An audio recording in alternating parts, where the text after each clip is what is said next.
Jake Martinez had always prided himself on being the responsible one in his friend group. While his fraternity brothers were still stumbling around the Halloween party, faces painted and costumes askew, Jake nursed his single beer and checked his watch. He had an early shift at the campus bookstore tomorrow, and unlike his roommates, he actually needed the job. The October night was thick with fog as Jake walked to his beat-up Honda Civic in the frat house parking lot. Jack-o'-lanterns grinned from porches along Fraternity Row, their candlelit faces flickering in the mist. The temperature had dropped dramatically since sunset, and Jake pulled his jacket tighter as he fumbled for his keys. He'd been driving for maybe 10 minutes when he saw her. She stood at the edge of the road just outside the campus district, where the streetlights gave way to rural darkness. At first, Jake thought his eyes were playing tricks on him. The figure looked impossibly white against the dark asphalt, like a photograph negative burned into his retinas. But as his headlights swept over her, Jake's breath caught in his throat. It was a young woman, probably around his age, wearing what appeared to be a wedding dress. The elaborate gown was torn and stained with something dark that looked suspiciously like blood. Her long blonde hair hung in wet tangles around her face, and she stood perfectly still with one arm extended, thumb raised in the universal hitchhiker's gesture. Every horror movie Jake had ever seen screamed at him to keep driving. Don't stop for the creepy hitchhiker. Don't pick up strangers, especially ones covered in blood wearing wedding dresses on Halloween night. But his grandmother had raised him to help people in need, and what if this woman was genuinely hurt? Jake pulled over, his hazard lights blinking in the fog. The woman approached his car with gliding steps that seemed too smooth, too fluid. When she reached the passenger door, Jake leaned over to roll down the window, but she was already walking to the back of the car. "Back seat," she said, her voice barely above a whisper. "Please." Before Jake could respond, she had opened the rear door and slid inside. The temperature in the car plummeted instantly, as if she'd brought the October chill with her. "Are you okay?" Jake asked, adjusting his rearview mirror to get a better look at her. "Do you need me to take you to a hospital? You look like you might be hurt." The woman gave him an address across town, her voice so soft, Jake had to strain to hear it. She didn't answer his questions about being hurt, didn't explain the blood on her dress, or why she was wandering alone on a dark road in wedding attire. As Jake pulled back onto the road, he tried several times to start a conversation. "Were you at a costume party? That's a really elaborate dress." No response. "I'm Jake, by the way. What's your name?" Nothing. "Are you sure you don't need medical attention?" The woman simply stared out the window, her reflection flickering strangely in the glass. Jake caught glimpses of her in the rearview mirror, but something was wrong with what he was seeing. Sometimes she appeared solid and normal, but other times she seemed translucent, as if she weren't quite there. The address she'd given him led to the older part of town, where Victorian houses crouched behind wrought iron fences and ancient oak trees created tunnels of darkness over the narrow streets. As they drove deeper into the historic district, Jake noticed the fog was getting thicker, reducing visibility to maybe 20 feet in any direction. "You live in this neighborhood?" Jake asked, making another attempt at conversation. "These houses are beautiful.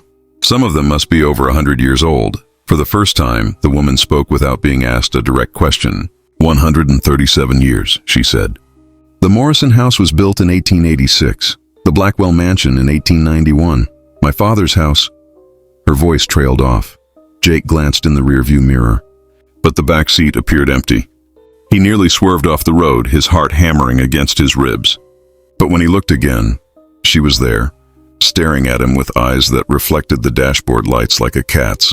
"We're almost there," Jake said, his voice shaking slightly.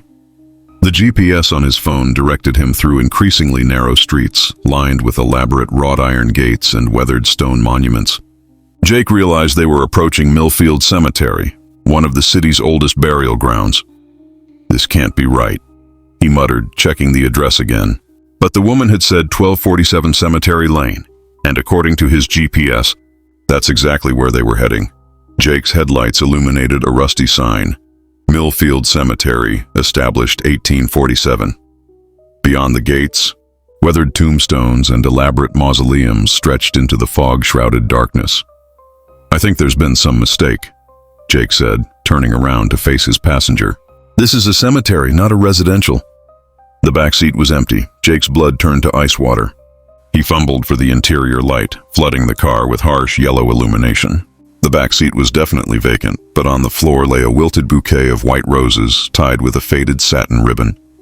Beside the flowers was a yellowed newspaper clipping that definitely hadn't been there before. With trembling hands, Jake picked up the newspaper fragment. The date was October 31st, 1987, exactly 36 years ago. The headline made his stomach clench. Local bride dies in car crash on wedding night. The article was brief. Elizabeth Morrison, 22, was killed instantly when her car veered off Highway 15 and struck a tree while driving to her honeymoon destination. Miss Morrison had been married earlier that evening to businessman Thomas Whitmore in a ceremony at St. Mary's Cathedral. She was pronounced dead at the scene. The cause of the accident remains unknown, though fog and wet road conditions may have been contributing factors. Below the text was a photograph that made Jake's hands shake so violently he nearly dropped the clipping. The smiling bride in the wedding announcement was unmistakably the same woman who had just been sitting in his back seat. The same blonde hair, the same delicate features, even the same elaborate wedding dress. Jake's radio, which had been playing soft background music, suddenly crackled with static. Through the white noise came a voice he recognized, the same whispered tones that had given him the cemetery address. "Thank you for taking me home, Jake." He spun around, but the back seat remained empty except for the wilted bouquet and the impossible newspaper clipping. Through his rear window, Jake could see a figure standing among the tombstones just inside the cemetery gates. Even in the thick fog, he could make out a woman in a white wedding dress, raising one hand in a gesture that might have been a wave goodbye. As Jake watched, frozen with terror, the figure smiled, an expression of such genuine gratitude and peace that it was almost more unsettling than if she'd appeared threatening. She had gotten what she wanted. After 36 years of wandering, someone had finally been kind enough to take her home. Jake's car engine turned over on the third try, and he drove away as quickly as the fog would allow. In his rearview mirror, he could see the cemetery gates receding into the mist, but the image of that grateful, otherworldly smile stayed with him long after he'd returned to the familiar lights of campus. The next morning, Jake researched Elizabeth Morrison online and found her grave in Millfield Cemetery, a marble headstone carved with roses and the inscription, "Beloved Daughter." Taken too soon, according to local legend, her ghost had been spotted numerous times over the decades, always wearing her wedding dress and always looking for someone to drive her home to the place where her earthly remains finally rested. Jake never drove that route again, but sometimes on particularly foggy Halloween nights, he wondered if Elizabeth was still standing by the roadside, waiting for the next kind stranger who would be willing to give a hitchhiker one last ride home.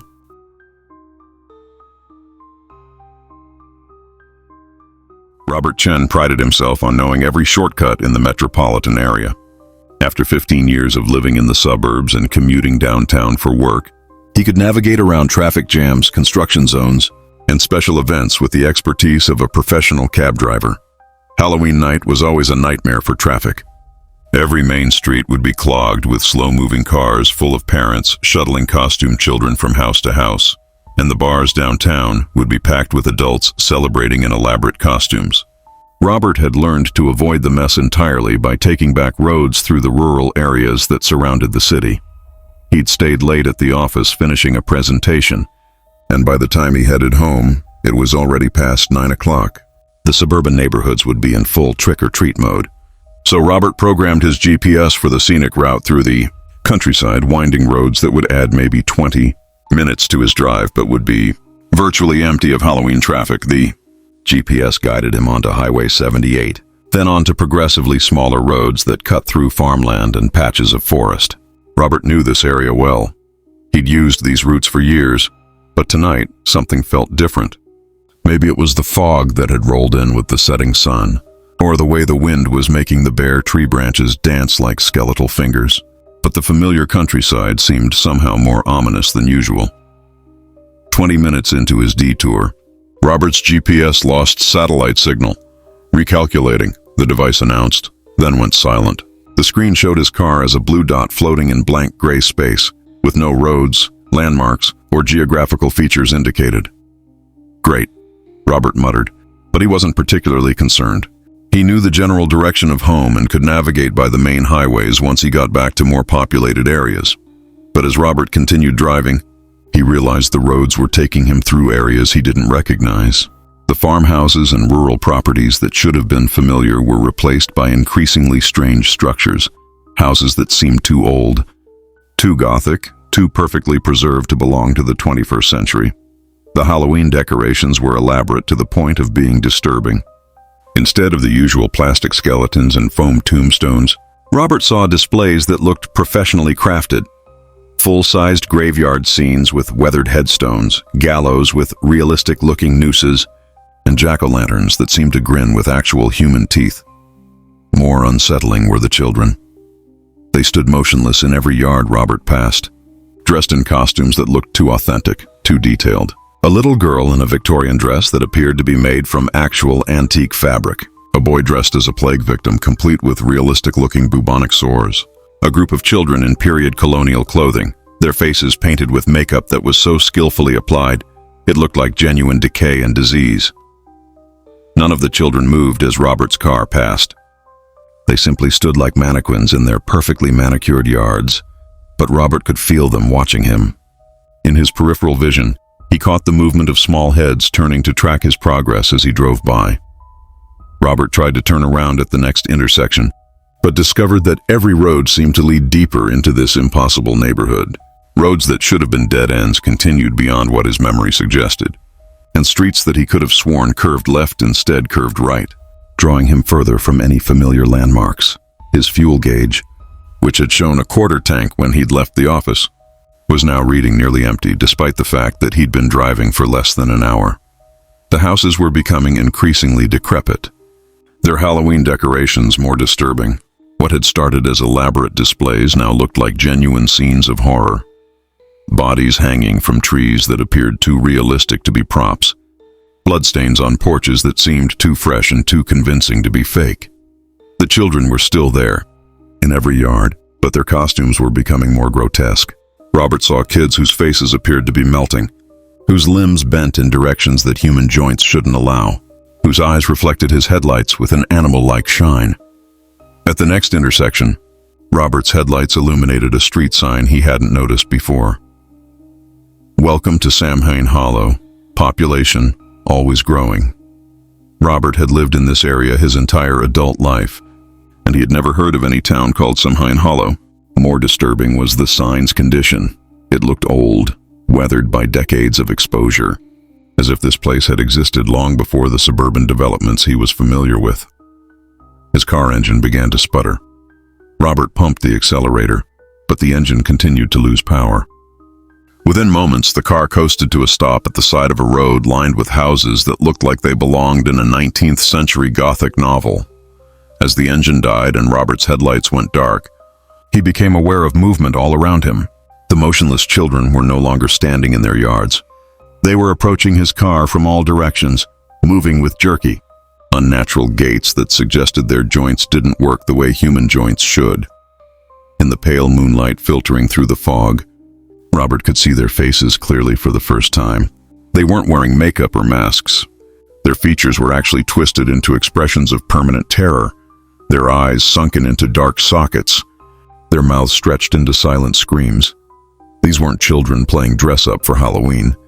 They were something else entirely, something that had once been human, but had been changed by whatever force controlled this impossible place. Robert fumbled for his phone, but the screen showed no signal, no GPS location, nothing but a blank display that suggested he was nowhere at all. Through his windshield, he could see more children emerging from the shadows between houses, dozens of them, all walking toward his disabled car with that same mechanical, puppet-like movement. As they pressed against his windows with faces that bore no resemblance to anything that had ever been alive, Robert understood that he had never taken a wrong turn. The roads had led him exactly where they were supposed to a place that existed to collect travelers who ventured too far from the safe, well-lit streets of the normal world. Samhain Hollow didn't appear on any map because it wasn't supposed to exist. It was a trap, a supernatural pocket that opened on Halloween night to lure unsuspecting drivers into a community that was always looking to increase its population. The last thing Robert saw before the pale, Hands reached through his windows was a new addition to the "Welcome to Samhain Hollow" sign. A fresh line painted in what looked like blood. Population always growing. New resident Robert Chen. New resident Robert Chen.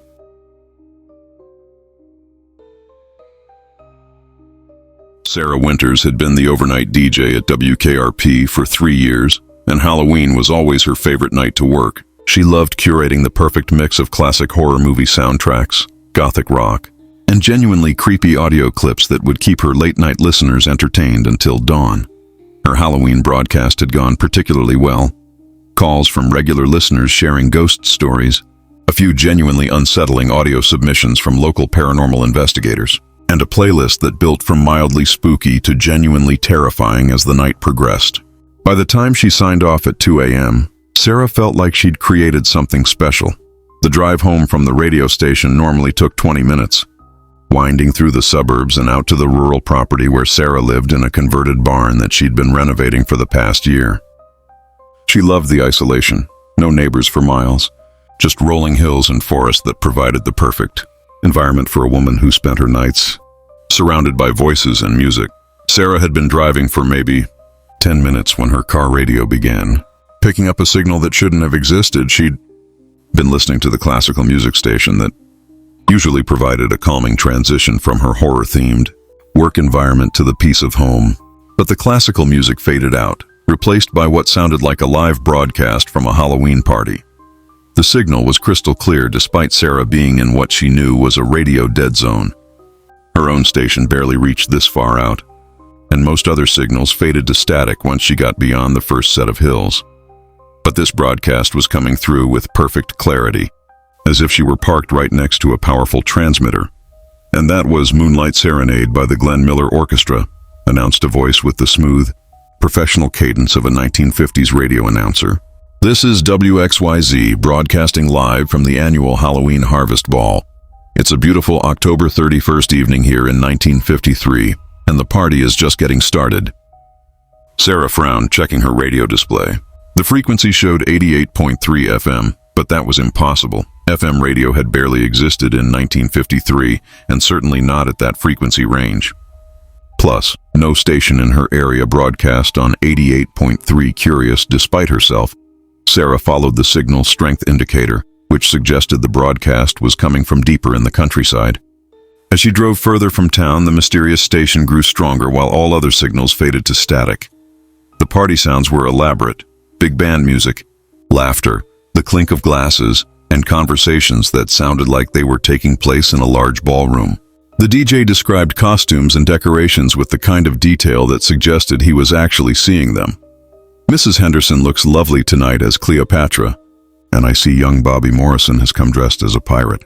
The decorations this year are particularly elaborate, autumn leaves and pumpkins everywhere, and the lighting gives everything such a warm, inviting glow." But as Sarah continued driving, following the signal deeper into areas she'd never explored before, the party descriptions began to take on a disturbing quality. "Oh my. It looks like someone has had a bit too much punch," the DJ chuckled. "Mrs. Patterson seems to have fallen down, and there's quite a bit of red spreading across her costume. No need for concern, folks. It's just part of the Halloween fun." The laughter in the background was becoming more shrill, more manic. What had initially sounded like a pleasant social gathering was transforming into something that made Sarah's skin crawl. "Now we're going to play a little party game," the DJ announced. "It's called Find the Body Parts. Everyone gather around while we see who can identify which pieces belong to whom. Remember, the person who finds the most wins a special prize." Sarah tried to change the station, but every frequency carried the same broadcast. AM, FM, even the emergency channels, all were broadcasting the same Halloween party that was becoming increasingly nightmarish. The party guests were screaming now, but the DJ's voice remained smooth and professional, as if he were describing a perfectly normal social event. "What fun we're having tonight. The costumes are so realistic this year, you can barely tell where the makeup ends and the actual decay begins. And the refreshments, well, let's just say they're fresher than usual." Sarah realized she'd been driving for over 2 hours without seeing another car, another house, or even a street sign. The landscape around her had become unfamiliar territory: rolling hills covered with dead trees, fields that looked like they hadn't been cultivated in decades, and a sky that seemed darker than October nights should be. Her fuel gauge hadn't moved from 3/4 full despite the extended driving, which was impossible. Her phone showed no signal, no GPS location, and a clock that was stuck at 2:47 a.m. The radio DJ's voice suddenly changed, addressing her directly. "Sarah Winters from WKRP, we've been waiting for you to join our eternal Halloween celebration. You've got such a lovely voice. Our listeners would be delighted to hear from you." Sarah's heart stopped. She hadn't told anyone her name or her station. The broadcast couldn't possibly know who she was or where she worked. "How do you know my name?" she whispered to the radio, feeling foolish for talking to a device. "We know all our special guests. Sarah, we've been broadcasting just for you, waiting for someone with your particular talents to find our signal. A real radio professional would be such a wonderful addition to our permanent staff." Ahead in the darkness, Sarah's headlights illuminated the outline of a massive mansion that seemed to rise directly out of the barren landscape. The building was elaborately decorated with Halloween lights and decorations, and she could see dozens of cars parked in the circular driveway, vehicles from different eras, as if guests had been arriving continuously for decades.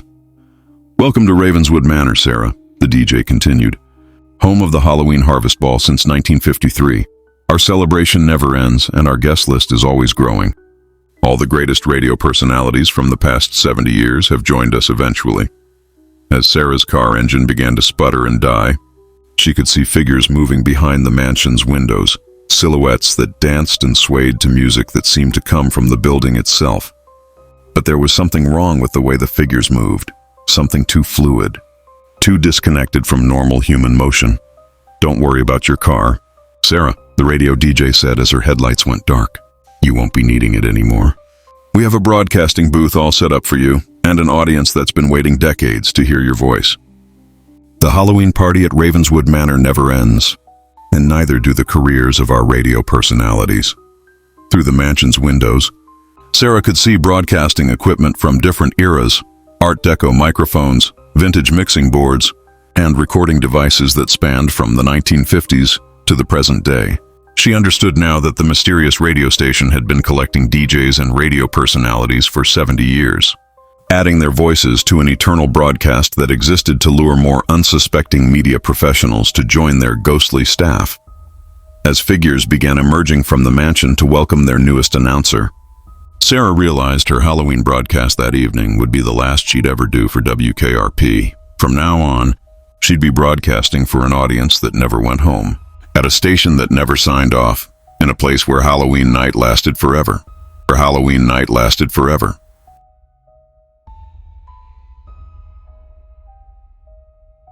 Marcus Williams had been driving for rideshare companies for 2 years, and Halloween night was always his most profitable shift. College students dressed in elaborate costumes, partygoers who'd had too much to drink, and people attending multiple Halloween events throughout the night. Everyone needed rides, and most were generous with tips when they were in a good mood. The request that came through at 11:43 p.m. seemed routine enough. Pickup at the corner of 5th and Main, destination across town near the old hospital district.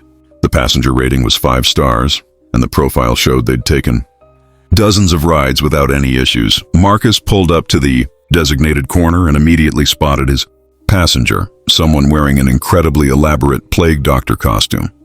The black leather coat, wide-brimmed hat, and distinctive bird-like mask with the long beak looked like something from a museum display rather than a store-bought Halloween outfit. "Nice costume," Marcus said as the figure slid into the back seat. "That must have cost a fortune." The passenger's response was barely audible through the mask, a whispered thank you that seemed to come from much deeper in the throat than normal speech should originate. Marcus input the destination address and pulled into traffic, making casual conversation as he always did with customers. "Heading home from a party? That's one of the most authentic plague doctor costumes I've ever seen. You must have gotten a lot of attention tonight." The response came in the same whispered tones. "I always receive attention. People find my appearance memorable." The temperature in Marcus's car began dropping almost immediately. Within minutes, the interior felt like a refrigerator, and Marcus could see his breath fogging in the suddenly frigid air. "Sorry about the cold," Marcus said, turning up the heater. My climate control has been acting up lately, but even with the heater running at maximum, the temperature continued to drop. Marcus glanced at the dashboard thermometer and was shocked to see it reading 34 degrees, well below freezing, which should have been impossible in a running car with functioning heating. When Marcus adjusted his rearview mirror to check on his passenger, he saw something that made his blood turn to ice water. The figure wasn't sitting normally in the back seat. They appeared to be floating slightly above the seat cushion, and the elaborate mask seemed to be moving independently, as if something underneath was breathing, despite the fact that no breath should have been visible in such cold air. Where exactly are we going? Marcus asked, trying to keep his voice steady. The address you gave is in the hospital district, but most of that area has been abandoned for years. St. Bartholomew's Hospital, the passenger replied, their whispered voice taking on an odd accent that sounded distinctly European. I have been away for so long. It will be good to return to my work. Marcus knew the area well, and St. Bartholomew's had been demolished at least 15 years ago. The entire hospital district had been abandoned when the new medical center opened across town, and most of the old buildings had been torn down or left to decay. I think there might be some confusion, Marcus said. St. Bartholomew's was torn down years ago. Are you sure that's where you want to go? The passenger's laugh was like wind whistling through a graveyard. Buildings may crumble, but the work continues. There are always patients who require my particular methods of treatment. Marcus tried to engage his passenger in more normal conversation, but the responses became increasingly disturbing. The figure spoke about medical procedures that sounded medieval, mentioned colleagues who had names like Dr. Bloodletter and Surgeon Bone Snap, and described treatments that involved leeches, bone saws, and substances that were definitely not modern pharmaceuticals. I have been practicing medicine for centuries, the passenger whispered. Plague, consumption, the sweating sickness, I have treated them all. My methods may seem unusual to modern practitioners, but they are quite effective in their own way. The GPS was leading them through increasingly desolate areas of the city, past boarded-up buildings and vacant lots where entire neighborhoods had been demolished. The fog was getting thicker, reducing visibility to maybe 20 feet in any direction. When they finally reached the destination, Marcus found himself in front of a massive Victorian hospital that definitely shouldn't have existed. The building was 4 stories of Gothic architecture, complete with gargoyles and elaborate stonework, looking like it had been transported directly from the 19th century. This can't be right, Marcus muttered, checking his GPS again. According to his mapping system, they were in an empty lot that had been cleared years ago. But his headlights clearly illuminated a fully intact hospital building, with lights in the windows and what appeared to be horse-drawn carriages parked in front. Marcus turned around to ask his passenger about the discrepancy, but the back seat was empty, where the plague doctor had been sitting. Marcus found an antique medical bag made of cracked black leather. The bag was filled with instruments that looked like they belonged in a torture chamber rather than a doctor's office. Bone saws, primitive surgical tools, and vials of liquid that glowed with their own inner light. Beside the medical bag was a stack of bills, but when Marcus picked up the money to count his payment, the cash crumbled to dust between his fingers. On the floor of the back seat lay the elaborate plague doctor mask, but when Marcus picked it up, he could hear faint breathing coming from inside the empty headpiece. The mask was warm to the touch and seemed to pulse with its own heartbeat. Marcus's phone buzzed with a notification about payment completion. The ride had been paid for by an account belonging to Dr. Edmund Blackwood, with a note that read, "Excellent service. I shall request your assistance again when next I require transportation to attend to my patients." Marcus researched the name when he got home and discovered that Dr. Edmund Blackwood had been a plague doctor in London who died in 1673 during a cholera outbreak. According to historical records, he had worked at a hospital called St. Bartholomew's, not the modern facility that had been demolished, but a medieval institution that had stood on the exact same location for over 3 centuries before being destroyed in a fire in 1892. The antique medical bag was still in Marcus's car the next morning, but the mask had vanished. Sometimes, when he drove past the empty lot where the impossible hospital had appeared, Marcus could swear he heard the sound of horse hooves on cobblestones and the distant cries of patients calling for a doctor who had been dead for over 300 years. Marcus never accepted another ride request from that area of the city. But he kept the antique medical bag as a reminder that some passengers carry more history with them than any living person should possess.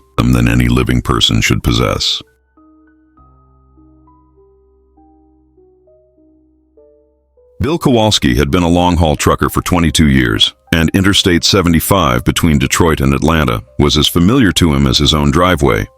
He could navigate that route blindfolded, knew every truck stop, every way station, every mile marker between Michigan and Georgia. Halloween night was usually quiet for freight hauling. Most businesses were closed. Traffic was light, and Bill could make good time on runs that might take hours longer during normal business days. He was hauling a load of automotive parts from a Detroit factory to a distribution center outside Atlanta, a routine run he'd made dozens of times. Bill had been driving for about 3 hours when he noticed something was wrong. According to his GPS and the truck's onboard navigation system, he should have passed the Toledo exit an hour ago, but the highway stretched endlessly ahead, with no exit ramps, no mile markers, and no familiar landmarks that would indicate his position on the route he knew so well. The fuel gauge hadn't moved from the 3/4 mark despite hours of driving, which was impossible. His truck averaged about 6 miles per gallon, and he should have used at least 50 gallons of diesel by now. More disturbing was his clock, which showed 11:47 p.m. and hadn't changed in over an hour. Bill keyed his CB radio to channel 19, the frequency most truckers monitored for road conditions and casual conversation.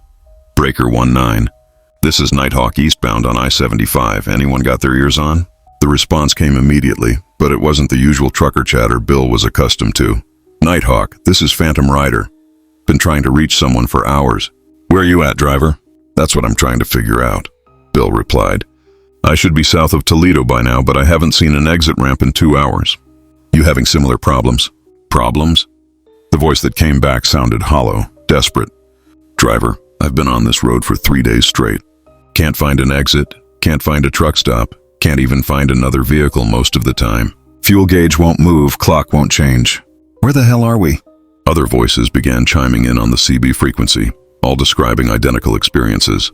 Truckers who had been driving the same stretch of highway for hours, days, or even weeks without reaching any destination. Drivers whose trucks wouldn't respond to attempts to stop or slow down, maintaining a steady 55 mph regardless of brake or accelerator input. This is Ghost Town. Been on this road since Halloween 1987, came another voice, crackling with static. Every year it gets more crowded, more drivers joining our little convoy. Welcome to Route 666, boys. Hope you weren't planning on getting home anytime soon. Bill tried changing lanes, but his steering wheel wouldn't respond. The truck maintained its position in the right lane, following the endless white lines that seemed to lead nowhere. Other vehicles appeared sporadically. A family station wagon with wood paneling that looked like it was from the 1970s. A motorcycle that roared past without a rider visible on the seat. A school bus filled with children who pressed their faces against the windows and waved with smiles that were too wide to be natural.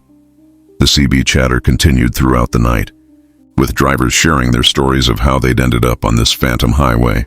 Most had been driving alone on Halloween night, taking familiar routes that had somehow transformed into this endless road to nowhere. The thing is, came a voice that identified itself as Lonesome Pete. Some of us have been here so long we don't remember what we were hauling or where we were supposed to deliver it. The road takes that away from you after a while. Takes away everything except the driving. Bill's headlights illuminated the same billboard advertisement every few miles. Truck stop, next exit, 24-hour service, all drivers welcome. But no exit ever appeared, just more endless highway stretching into darkness. Dawn should have been breaking, but the sky remained pitch black, as if the sun had forgotten to rise or simply couldn't penetrate whatever force kept this road isolated from the normal world. How do we get out? Bill asked into his CB microphone. The response came from multiple voices speaking in unison, creating a chorus of desperation that had been building for decades. You don't get out, driver. This is Route 666. The road that collects those who drive alone on Halloween night. You're part of the convoy now, and the convoy never stops rolling. Bill's speedometer began climbing despite his foot being nowhere near the accelerator. 60 mph, then 65, then 70. The truck was accelerating on its own, joining a phantom convoy of vehicles from different eras, all driven by people who had taken a wrong turn on Halloween night and found themselves on a highway that existed outside normal space and time. Through his windshield, Bill could see the endless stream of red taillights ahead, dozens of vehicles, maybe hundreds, all maintaining perfect formation as they traveled a road that led everywhere and nowhere. His CB crackled with a new voice, calm and authoritative. "Welcome to the Eternal Convoy. Bill, you'll be driving with us forever now. Don't worry about your delivery schedule. Time doesn't mean much out here. Just keep your hands on the wheel and your eyes on the road. We've got a long way to go, and infinity is a hell of a long haul." Bill tried once more to brake, to steer, to stop the truck by any means possible. But the vehicle had become part of something larger than itself. A single link in an endless chain of travelers who had been collected by the Phantom highway that appeared on Halloween night to claim new drivers for its eternal journey. As his truck settled into formation with the rest of the convoy, Bill understood that he would never see Atlanta, never complete another delivery, never return home to his wife and children. He had become a permanent resident of Route 66, doomed to drive forever along a road that existed only to collect those who traveled alone. When the barrier between worlds grew thin, the CB radio continued its endless chatter, voices of drivers from decades past, sharing stories of the lives they'd left behind and the road that had claimed them. And every Halloween night, their numbers would grow as new drivers took wrong turns and found themselves joining the convoy that had no beginning and no end. Beginning and no end.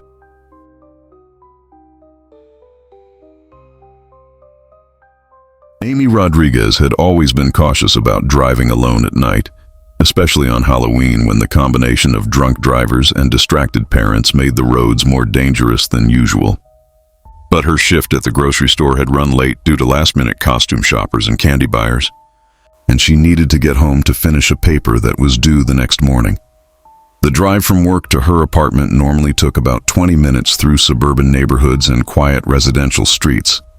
Amy had made this trip hundreds of times over the past 2 years, and she knew every traffic light, every stop sign, and every shortcut that could save her a few minutes when she was running late. She first noticed the car behind her as she pulled out of the grocery store parking lot. It was difficult to make out details in her rearview mirror because the vehicle's headlights were unusually bright, not the standard yellow-white of normal halogen bulbs, but an intense, almost blinding white light that washed out everything around it. The glare made it impossible to see the make or model of the car, or even to distinguish the driver behind the wheel. Initially, Amy didn't think much about the following vehicle. Lots of people shopped late on Halloween night, and it was perfectly normal for cars to travel in the same direction through the suburban retail district. But as Amy turned onto residential streets leading toward her apartment complex, the car maintained its position exactly 20 feet behind her, matching her speed whether she accelerated or slowed down. When Amy stopped at a red light, the car stopped. When she turned left onto Oak Street, the car turned left. When she made a right onto Maple Avenue, a turn that served no purpose except to test whether she was being followed, the car made the same right turn. Amy's heart began to race. She tried to convince herself it was just coincidence that the other driver happened to be traveling in the same direction. But when she made 3 more random turns that had no logical destination except to test the car's behavior, it followed each maneuver perfectly. She was definitely being followed. Amy pulled into a well-lit gas station and parked near the entrance where security cameras would have clear sight lines to her car.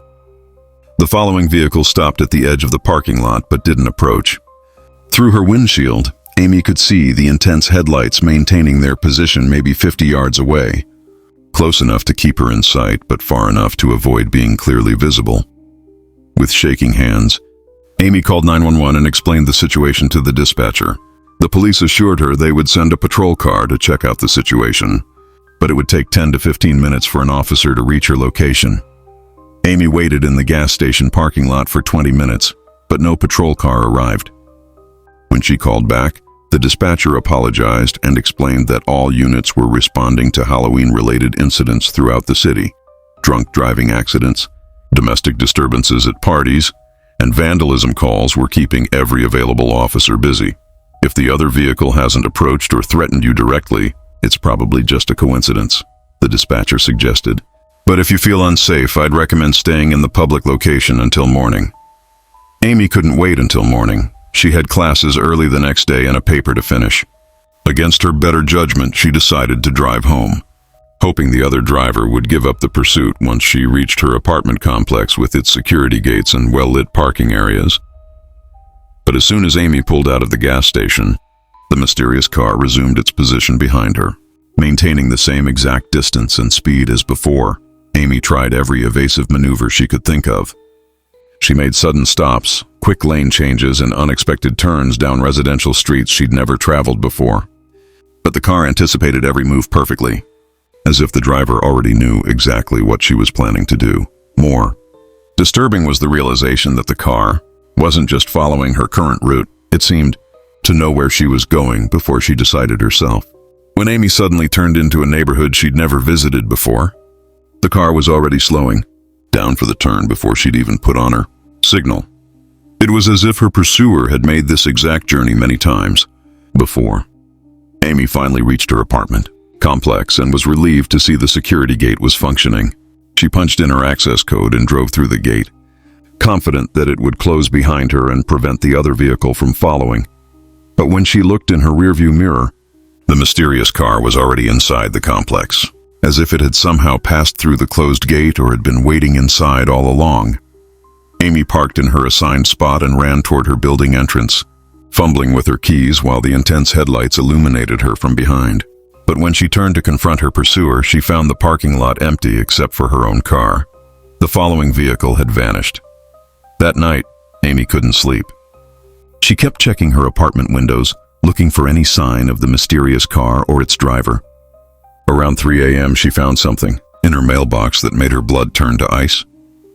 It was a manila envelope filled with photographs, dozens of black and white images showing her car being followed by the same bright headlights on different nights over what appeared to be several years. The photos showed her driving home from work, going to the grocery store, visiting friends, and running errands throughout the city. In every photograph, the mysterious car was there, maintaining the same distance, following the same routes she was taking. But the dates on the photos spanned her entire driving history. Some were from the previous week, others from months ago, and some appeared to be from her high school years when she'd been driving a completely different vehicle. The final photograph was different from the others. It showed tomorrow's date and depicted Amy's car wrapped around a telephone pole on a street she recognized as part of her route to campus. In the background of the crash scene, the mysterious car was driving away, its intense headlights fading into the distance. Amy stared at the photograph of her own future death, understanding now that her pursuer hadn't been trying to catch her. The car had been hurting her, guiding her movements night after night, year after year, slowly manipulating her driving patterns to ensure she would eventually be in exactly the right place at exactly the right time. As Amy looked out her apartment window, she could see the intense headlights waiting in the parking lot below. The car's engine revved menacingly in the pre-dawn darkness, and Amy realized that her follower had been playing a very long game. Tomorrow she would drive to campus as usual. She would take the same route she always took, make the same turns she always made, and arrive at the same intersection where the mysterious car had been guiding her for years. And tomorrow, the photographs suggested, her pursuit would finally end. Amy spent the remaining hours until dawn researching traffic accident reports and found dozens of cases involving single-car crashes where the driver had apparently lost control for no discernible reason. In each case, witnesses reported seeing a car with unusually bright headlights in the area just before the accident, but police had never been able to identify the vehicle or its driver. She understood now that she wasn't the first person to be followed by the mysterious car. But she might be the first to realize what was happening before it was too late. Amy decided she wouldn't be driving to campus tomorrow. She wouldn't be driving anywhere for a long time, because some pursuers are patient enough to follow their prey for years, waiting for exactly the right moment to complete their hunt. And some photographs of the future only come true if you're foolish enough to keep following the same patterns that brought you to their attention in the first place. You to their attention in the first place.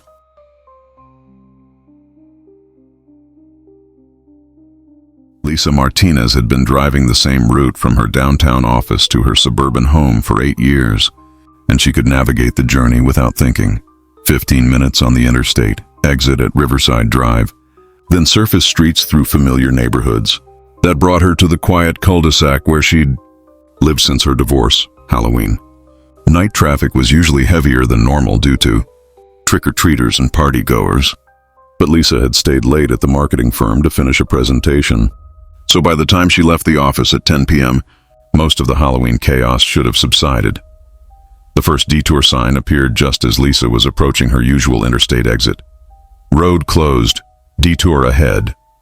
The bright orange sign read, with an arrow directing traffic to continue on the interstate for another 3 miles. Lisa had heard nothing about construction on Riverside Drive, but emergency repairs sometimes happened without advance notice, especially if a water main had burst or power lines had fallen. She followed the detour arrow, expecting to loop back to her neighborhood through surface streets she'd never used but which should be reasonably direct.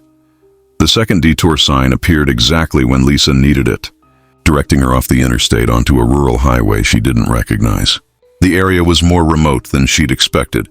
Instead of suburban developments and shopping centers, she was driving through farmland and patches of forest that seemed oddly undeveloped for being so close to the city.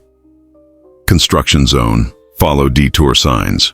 The next orange marker read, pointing her onto progressively smaller roads that wound through countryside she'd never seen before despite living in the area for nearly a decade. Lisa's phone.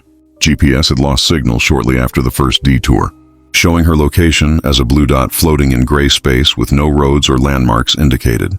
The area looked like it existed outside the normal mapping system. Each new detour sign appeared exactly when Lisa needed guidance, placed at intersections and decision points with perfect timing. But the signs were leading her deeper into rural territory that felt increasingly remote from the urban area where she worked and lived. Caution, night work ahead, read the next sign, followed by danger, heavy machinery, and warning, do not stop for workers.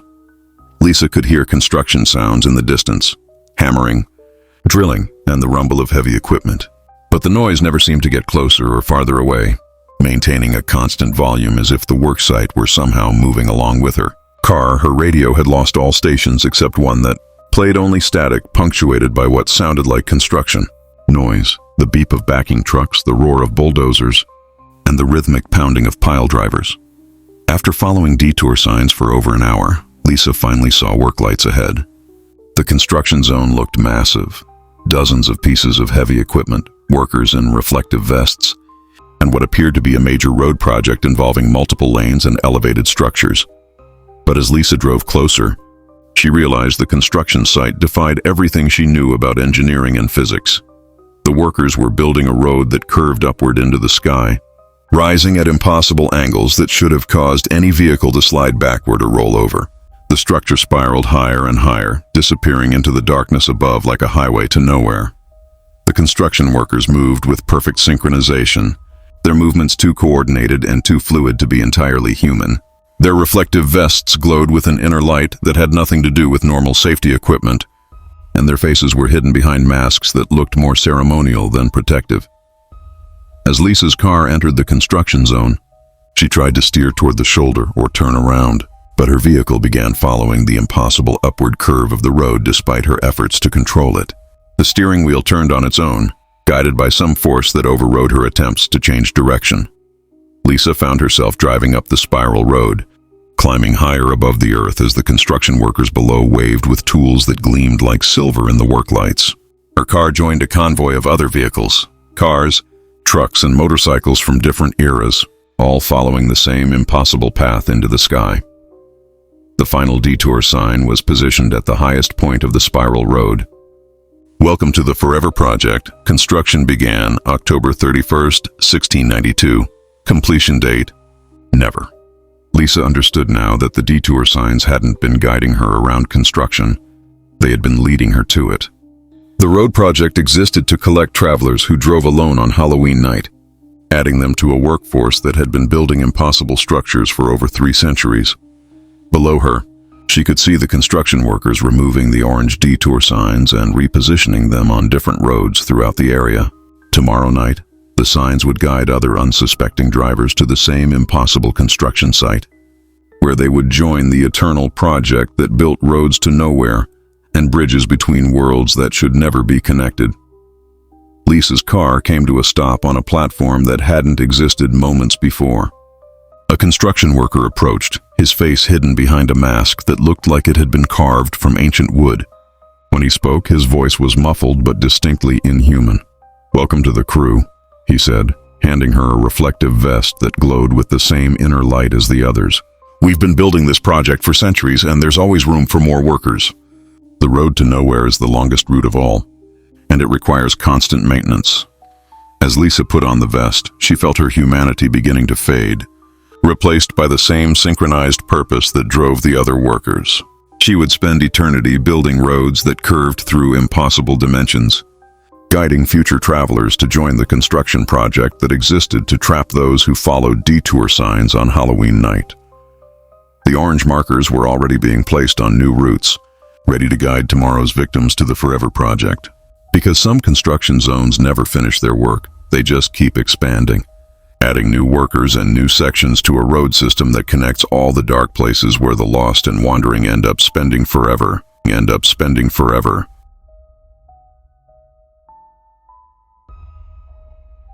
Kevin Patterson had been driving home from a client meeting for over an hour when the Halloween storm hit with surprising intensity.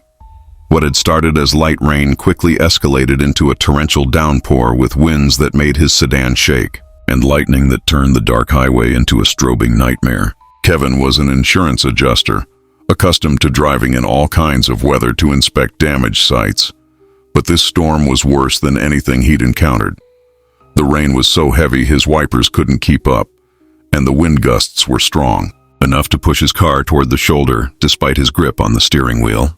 He was considering pulling over to wait out the worst of the weather when his radio cut away from the classic rock station he'd been listening to, replaced by the sharp tone that preceded emergency broadcasts. "This is the National Weather Service, with an emergency alert for drivers in the Tri-County area. A dangerous individual has escaped from Millbrook State Hospital and is believed to be in the vicinity of Highway 78. The subject is described as a white male, approximately 35 years old, 5'10", wearing a hospital gown. He is considered extremely dangerous and should not be approached under any circumstances. If you see this individual, do not stop your vehicle. Contact local authorities immediately." Kevin turned up the volume and made a mental note to keep his doors locked. Escaped mental patients were rare, but the combination of Halloween night and severe weather probably made tonight more chaotic than usual for law enforcement. About 10 minutes later, Kevin's headlights illuminated a figure walking along the side of the highway. The person was exactly as described in the emergency broadcast, a man in his 30s wearing what appeared to be a hospital gown, walking slowly through the torrential rain as if he were taking a casual stroll through a park. Kevin's first instinct was to follow the broadcast instructions and keep driving. But the man looked genuinely helpless, soaked to the skin and clearly disoriented. What if he wasn't dangerous? What if he was just a confused patient who needed help getting back to medical care? Against his better judgment, Kevin pulled over and rolled down his passenger window. "Are you all right?" he called out. "Do you need help?" The man approached the car with obvious relief. "Thank God someone stopped," he said. "My car broke down about 5 miles back, and I've been walking in this storm for over an hour. I need to get to the hospital. I'm supposed to be at work soon." The man's story didn't match the emergency broadcast, but he seemed coherent and grateful rather than dangerous. Kevin unlocked his doors and let the soaked stranger into his car. "I'm Kevin," he said, as the man settled into the passenger seat. "What's your name?" "David," the stranger replied. "David Marsh. I work as an orderly at Millbrook State Hospital. I was driving home when my car just died, and I need to get back for my night shift." As Kevin drove toward the hospital, he tried to reconcile the man's calm explanation with the emergency broadcast. David seemed perfectly normal, articulate, polite, and showing no signs of mental illness or violent tendencies. But Kevin began to notice small details that were disturbing. David's hospital bracelet looked old and faded, as if he'd been wearing it for years rather than hours. The plastic had yellowed, and the printed information was barely legible. More concerning was David's smell. Kevin had initially attributed it to being caught in the rain, but as his passenger warmed up in the heated car, the odor became more distinct and more disturbing. It wasn't the smell of someone who'd been walking in a storm. It was the sharp chemical scent of formaldehyde, mixed with something sweet and organic that made Kevin's stomach churn. David's skin had an unusual pallor, almost waxy in the dashboard lights. When he smiled, his teeth seemed too numerous and too sharp for a normal human mouth. The emergency broadcasts continued throughout the drive, becoming more frequent and more detailed. But instead of updates about the search for the escaped patient, the radio began describing crimes that seemed to have happened years or even decades ago. Millbrook State Hospital patient David Marsh was committed in 1987 following a series of violent attacks on hospital staff and patients. Marsh was declared dead in 1991 following complications from experimental treatments, but his body was never recovered from the hospital morgue. Kevin glanced at his passenger, who continued staring out the windshield with a pleasant smile, as if he hadn't heard the broadcast at all. The Marsh case remains one of the most disturbing in state hospital history, the radio continued. Before his death, Marsh claimed he could smell the life force of living people, and that consuming human tissue would grant him immortality. His victims were found with bite marks that removed substantial amounts of flesh. David turned toward Kevin with that same pleasant smile, but now Kevin could see that his teeth were definitely not normal. They were filed to points, and there were far too many of them crowding his mouth. "You have such a vibrant life force, Kevin," David said conversationally. "I could smell it from the roadside. It's been so long since I've encountered someone with such rich, healthy blood." Kevin tried to change the radio station, but every frequency carried the same emergency broadcast, all describing David Marsh's crimes in increasingly disturbing detail. The broadcasts weren't warnings about an escaped patient. They were historical accounts of murders that had happened over 20 years ago. The hospital records show that David Marsh died on October 31st, 1991, during a full moon, the radio announced. However, local folklore suggests that certain individuals can return from death on Halloween night if they find someone willing to invite them into a vehicle. The life force of the living can sustain them for another year, allowing them to continue their existence between worlds. As they approached the hospital, Kevin realized the building looked wrong. What should have been a modern medical facility appeared to be an abandoned Victorian structure, its windows boarded up and parking lot overgrown with weeds. "This hospital has been closed for 15 years, Kevin said, his voice shaking. David laughed, a sound like breaking glass. "Building's close, but the work continues. There are always patients who need special attention." Kevin slammed on the brakes and reached for his door handle, but David's hand clamped onto his wrist with inhuman strength. The fingers were ice cold and felt more like bone than flesh. "Thank you for the ride, Kevin," David whispered, his breath carrying the scent of decay and old blood. "It's been 20 years since someone was kind enough to stop for me. Your life force will sustain me for another year, and next Halloween, I'll be waiting by that same stretch of highway for the next Good Samaritan." The last thing Kevin heard before David's filed teeth tore into his throat was his own voice coming from the radio, calm and measured as if he were reading from a script. "This is the National Weather Service with an emergency alert. A dangerous individual is walking along Highway 78, appearing to be in need of assistance. Do not stop your vehicle. Do not offer help." Kevin Patterson learned too late that some hitchhikers have been waiting for decades to find someone foolish enough to offer them a ride on Halloween night. The next morning, search teams found Kevin's abandoned car by the closed hospital, but no trace of him or his passenger. The radio was still playing emergency broadcasts, but now they were warnings about a new threat. Someone who looked like Kevin Patterson, walking along remote highways on stormy nights, appearing to need help but carrying the scent of death, and the hunger of something that should have stayed buried 20 years ago.